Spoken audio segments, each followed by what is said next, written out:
guys? Welcome back. Welcome back to another one. Hope all is well. Johnny Manziel, he taught Coach Prime. They asked him, would you play for Coach Prime? And he talked about that. So we're going to get into that. Also, their University of Colorado, they're looking at a top pick in Georgia, wide receiver. So we're going to talk about all that. Stay tuned. Guys, please do me a favor. Before we get into this video, please give us a like, comment, share, and subscribe. Also, hit the bell notification so you can get updated on my latest content as it drops. All of that will be greatly appreciated by me. So Johnny Manziel, like I said before, they asked him, would you play for Coach Prime? And he said, hell yeah, I'll play for him. It said there are a few players in college football history who made such a profound impact early on in their collegiate careers as former Texas A&M quarterback Johnny Manziel did. Manziel was electric, a must-see TV during his stint with the Aggies. They call him Johnny Football, leading them to a 11-2 record. In 2012, the program's first year in the SEC, on his way to capturing the Heisman Trophy as a freshman. The former Texas A&M signal caller recently was a guest on NFL legend Shannon Sharp's podcast, Club Shay Shay. Over the course of the interview, the duo would break down a multitude of stories surrounding the rise and fall of Manziel from his collegiate career to his time in the NFL. However, during the interview, one question Sharp posed to the former first-round pick of the Cleveland Browns in 2014 NFL draft that led to praise another highly polarized individual currently making waves throughout college football landscape, Colorado Buffaloes head coach Deion Sanders. During that interview, Manziel was asked if he would play for Sanders if he was a recruit in today's college football landscape. Without skipping a beat, the former Aggie delivered a response without a doubt.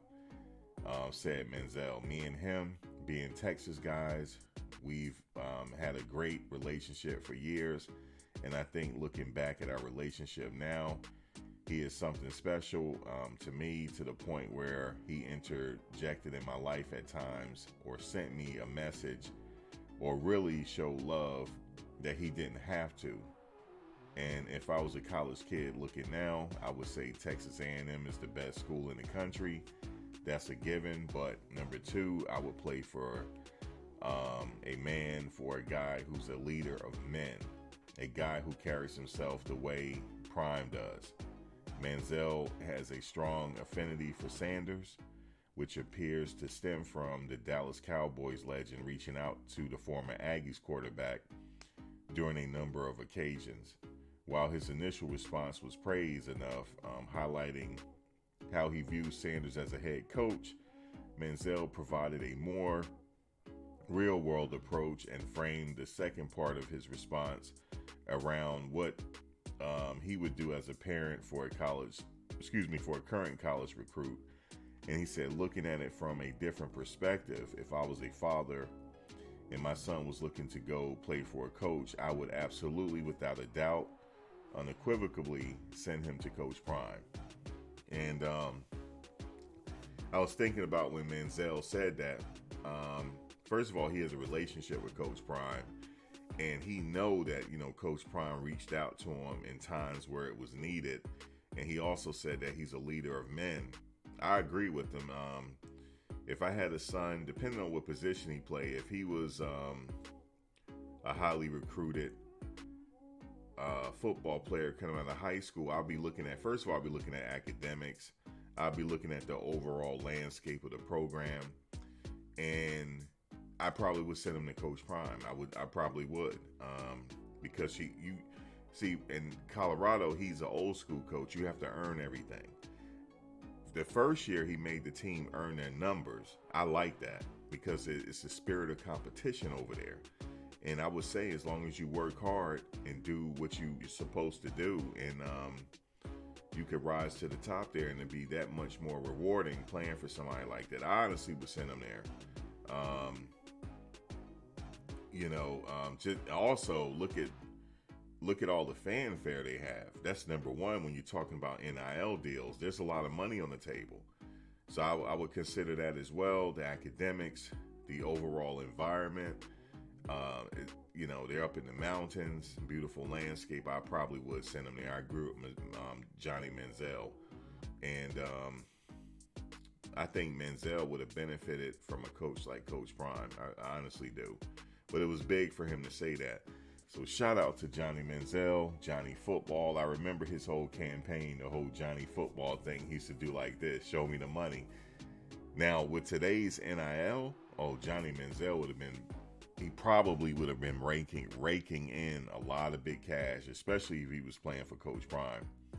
Because he had it, whatever it was, Johnny Football. He was big at that time, if you don't know. For those that's too young to know. But, yeah, man. So what's going on here? Colorado, let's get to the next bit of news here. It says Deion Sanders and the Colorado football generally, find themselves in college football recruiting news for the wrong reasons, like forcing their entire roster. Let me stop, man. These people are crazy. Let me read. Look, he said Deion Sanders and Colorado football generally find themselves in college football recruiting news for the wrong reasons, like forcing their entire roster out of town or finishing outside of the top 100 in high school recruiting. But the news be taking their digs, man. The news surfaced on Wednesday afternoon that Coach Prime in Colorado made a big move recruiting, attempting to bring in the top receiver recruit in Georgia, Aaron Gregory of Douglasville, Georgia. More on why Colorado's offer might be unique to get him to commit shortly. Gregory is a consensus 5-star player and might be the best wide receiver in the entire 2026 class. I gotta keep a lookout for him. He announced on his X account, formerly known as Twitter, that Deion Sanders and Colorado football have officially extended an offer this afternoon. I'm gonna have to keep a lookout for him, Gregory. And they said he might be the best wide receiver in the whole class. Interesting. This is the 2026 cycle, so they're recruiting well into the future. I want to say this: whether they get him or not is still kind of early. 2026, he could sign anywhere by then. He could have a change of heart, go somewhere else. Even though an offer is an offer, right? I think each year, I said this last year, each year is going to build on the last year. The second year is going to build on the first year. The first year was the inaugural year. That's the foundational year, right? The second year, Coach Prime is talking about expectations. The team he has now, he didn't have to build it how he did last year. Now, the third year is definitely he's going to get a lot of recruits in. All they got to do is win. By the fourth year, you're going to start to have them in the conversation of playoffs, I think, because they're going to have a lot of these young players develop. There's a lot of young players on the team that are redshirt freshmen from last year. They're going to be there and they're going to develop. They're going to be right there. Kermani McLean is one of them. So that's what I think. So it's a possibility that he could get this kid, but we'll see. We're definitely going to see about that. But yeah, man, everything is up for this team. That's what I think. Everything is up. But what say you? Please drop a comment below. That'll be greatly appreciated. Also, give us a like if you haven't done so already. Please give us a like and comment, share, and subscribe. Guys, I'll see you on the next one. Peace. Thanks for watching, guys.